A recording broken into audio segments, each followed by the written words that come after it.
Tonight, we're learning new details in the death of legendary actor Gene Hackman. Deaths of Oscar-winning actor Gene Hackman and his wife, whose bodies were found in their Santa Fe home. 1425 Old Sunset Trail, where Gene Hackman, 95, and his wife Betsy Arakawa, 65, and a dog were found deceased. 40 tons below Gene Hackman's private library, an FBI agent's flashlight hit something that made him stop breathing. An iron door, no handle, no hinges on the outside, just rivets, rust, and weld marks running along every seam, sealed shut from the inside. Someone had locked this door from within and never come back out. What the FBI pulled out of the darkness behind it was never meant to be found, and what it reveals about one of Hollywood's most private men will change the way you see everything. The breach, February 26, 2025, 11 in the morning. A convoy of federal vehicles pulled up to a towering set of reinforced steel gates hidden deep within the forest outside Santa Fe, New Mexico. Behind those gates sat a $4 million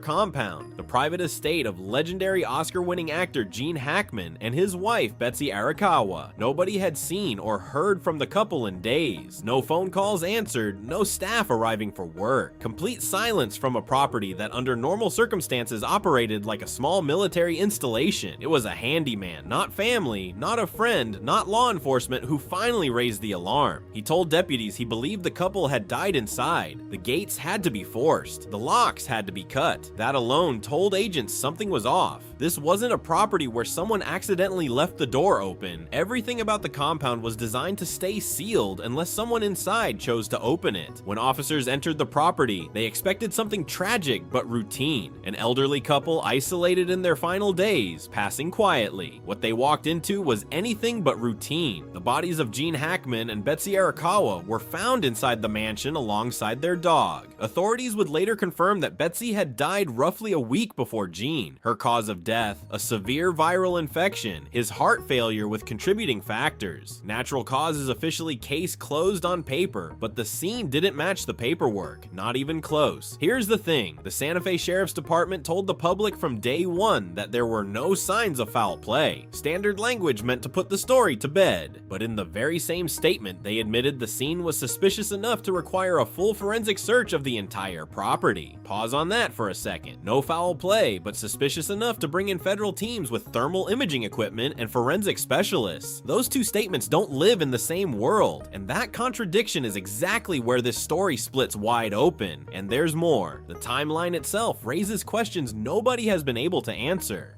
Betsy died a full week before Gene's 7 days. That means Gene Hackman, a 95-year-old man, was alive in that house with his wife's body for up to a week alone. Tonight, new body camera video revealing the moments after actor Gene Hackman and his wife Betsy were found dead in their Santa Fe home last month. No call for help, no attempt to reach the outside world. What keeps a man silent for 7 days in a house with a dead loved one? Fear, duty, or the knowledge that calling for help would mean letting strangers inside, and strangers would find what was underneath. Now, before this story goes any further, if even half of what investigators found beneath this estate turns out to be verified, this becomes one of the most disturbing discoveries tied to a celebrity death in modern history. If you're not subscribed yet, now is the time, because what comes next only gets worse. Sources obtained the official search warrant. What authorities documented inside that property goes far beyond a death investigation. Because hidden behind a wall in Hackman's private library, federal agents found something that nobody, not the staff, not the neighbors, not law enforcement, ever knew existed. A tunnel sealed for decades, and whatever was locked inside it, someone had gone to extraordinary lengths to make sure it stayed buried forever. But the tunnel wasn't the worst part. The worst part was what was already waiting at the bottom, the fortress. To understand what the FBI walked into underground, you have to understand what sat above it. Gene Hackman's estate wasn't a home. It was an installation, dense forest on every side, towering stone walls around the perimeter, motion sensors at every access point, thermal cameras, 24-hour surveillance rivaling government black sites. The staff were hand-picked, vetted, and bound by legal agreements so tight that not one of them has ever spoken publicly about what went on inside those walls. Think about that for a second. Decades of employees, gardeners, housekeepers, maintenance workers, and not a single leak ever. In the age of social media, that kind of silence doesn't happen by accident. It's enforced. Local journalists who tried to dig into the property's history over the years hit a wall every time. Building permit requests came back redacted. Property records had gaps no clerk could explain. One researcher from the Santa Fe Historical Society spent months pulling land records on the estate and then just stopped. Stopped returning calls, never published. No one knows what she found or who told her to quit looking. But here's the deal. Step past those gates and the interior was staggering. Hallways lined with original masterpieces, furniture dating back centuries, pieces once owned by European royalty, chandeliers rumored to have hung in the halls of ancient palaces, gardens filled with botanical specimens so rare they exist in fewer than a dozen places on Earth. There was speculation that they were killed by carbon monoxide poisoning. Dr. Elena Vasquez, an architectural historian at the University of New Mexico, who later consulted on the property assessment, put it bluntly, "I've documented estates all over the Southwest. This one was designed like a museum built inside a military compound. The beauty was real, but so were the countermeasures. That combination doesn't happen unless someone is protecting something specific." She was right. Beneath all that beauty, something else had been waiting for a very long time. Body cam footage released after a judge's rare public ruling shows deputies entering the mansion. The silence is immediate and heavy, but what unsettled agents wasn't the quiet. It was the evidence that someone had been busy in the hours or days before they arrived. Furniture dragged across hardwood floors, books pulled from shelves and restacked wrong, drawers left ajar, a bedroom safe open and empty. Someone had been tearing through this house, searching for something or hiding it. And then agents walked into the library and everything changed. The descent. Behind a section of wall in Hackman's private library, concealed so precisely you could stand in that room 1,000 times and never notice. Agents found a hidden mechanism, not a bookcase on a hinge, not a latch behind a painting. This was an engineered entry point requiring a specific activation sequence. Whoever built it wanted it to be invisible to anyone who didn't already know it was there. Behind it, a narrow passageway, stone steps descending into total blackness. No light source, no ventilation that they could feel, just a throat of carbstone dropping straight down into the earth. The agents went down. The temperature dropped with every step. The air thickened, damp, metallic, carrying the taste of rust. Condensation clung to the walls. Their flashlights swept the stone surfaces. And that's when the first wave of unease hit. The walls were covered in deliberate markings, not graffiti, not decoration. Precise inscriptions carved with tools and intention, some resembling alchemical notation, others looking like technical blueprints for devices and mechanisms that shouldn't have existed in whatever era this tunnel was built. One section of wall featured what appeared to be a schematic for a machine with no modern equivalent. Gears, chambers, and conduits arranged in configurations that one forensic technician later described as engineering from nowhere. And get this, the construction itself told a story. Near the library entrance, the stonework was mid-20th century. Clean cuts, industrial material, poured concrete reinforcement. But the deeper the agents went, the rougher the walls became. Hand-carved joints, primitive reinforcement, tool marks consistent with pick and chisel work, not power tools. Marcus Devlin, a structural engineer who reviewed leaked photographs of the passage interior, estimated the deepest sections could be over 100 red years old, possibly much older. This wasn't built by the homeowner. Don said the upper section was renovated, modernized, reinforced, but the core of this tunnel was already here. Hackman moved into it. He inherited it. Then they reached the chamber, a vast underground space frozen in time. Ancient wooden crates stacked against the walls. Some had collapsed with age. Undeath spilling their contents across the stone floor. Mystery surrounds the shocking death of actor Gene Hackman and his wife, the 95-year-old legend and his wife Betsy. Yellow documents, rusted metallic objects, artifacts that didn't belong to any identifiable era or origin. One agent lifted the lid of a dust-covered box and found photographs fragile, curling at the edges, faces no one recognized, dressed in clothing from a century past. Some photos showed what appeared to be clandestine meetings in windowless rooms. Others captured locations, buildings, underground spaces that don't correspond to any known place on record. In one image, a group of men stood around a table covered in maps, their expressions tense, a single overhead bulb casting hard shadows across their faces. On the back of the photograph, someone had written a date, 1937, and a single word in a language that hasn't been identified. Leather-bound files sat beside the photographs filled with coded dates, redacted names, and passages describing events that appear to have been deliberately erased from official records. Some pages had been partially burned. Someone tried to destroy them but stopped or was stopped. Other documents bore watermarks and insignias linked to organizations that officially dissolved decades ago. The volume of material was enormous. Agents estimated it could take years to fully catalog what was stored in that chamber, but here's what no one was ready for. The photographs, the documents, the crates, all of that was disturbing. What was waiting in the back of that chamber was something else entirely. The door that doesn't open, deep in the far wall of the chamber, past the crates and the scattered files, the agents' flashlights found it. An iron door set into the stone, no handle on the outside, no hinges visible, just a corroded steel surface with weld marks running along every seam.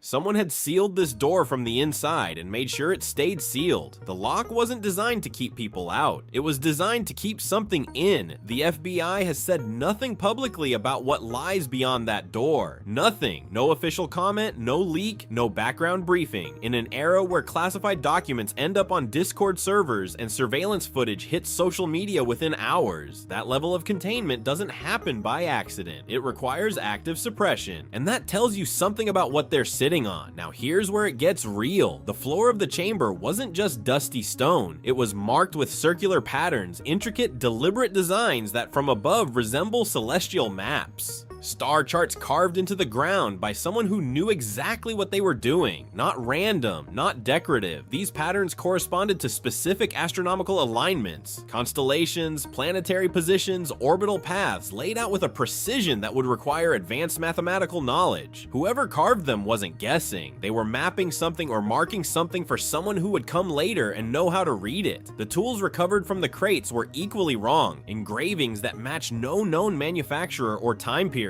Internal mechanisms so precise they would require fabrication technology that didn't exist when this tunnel was supposedly built. One device, a palm-sized metal cylinder with rotating internal rings, appeared to have no seams, no visible method of assembly, as if it had been cast as a single piece, which current metallurgical techniques still struggle to replicate at that scale. Former FBI forensic analyst Dr. James Whitfield, who spent 19 years processing classified evidence before retiring, reviewed the publicly available details and said something that stuck with me. When an agency goes this quiet, this fast, it means one of two things. Either they found nothing and they're embarrassed, or they found something so significant that the disclosure conversation has moved above the investigative team. I've seen both. This doesn't look like embarrassment. Was Gene Hackman collecting impossible artifacts? Guarding knowledge that someone decided should never surface? Or did he inherit this underground world from someone whose burden became his? The answer might be hiding in the ground itself, and it might explain why he and Betsy never made it out alive. The ground beneath Santa Fe isn't just art galleries and desert sunsets. Los Alamos, birthplace of the atomic bomb, sits just down the road. The Manhattan Project, nuclear testing, black budget weapons research, all of it happened within driving distance of Hackman's front door. For decades, locals have talked about underground transport systems and bunkers carved into the messes. Infrastructure built to shelter government elites if civilization collapsed. Freedom of Information requests have confirmed that extensive underground construction took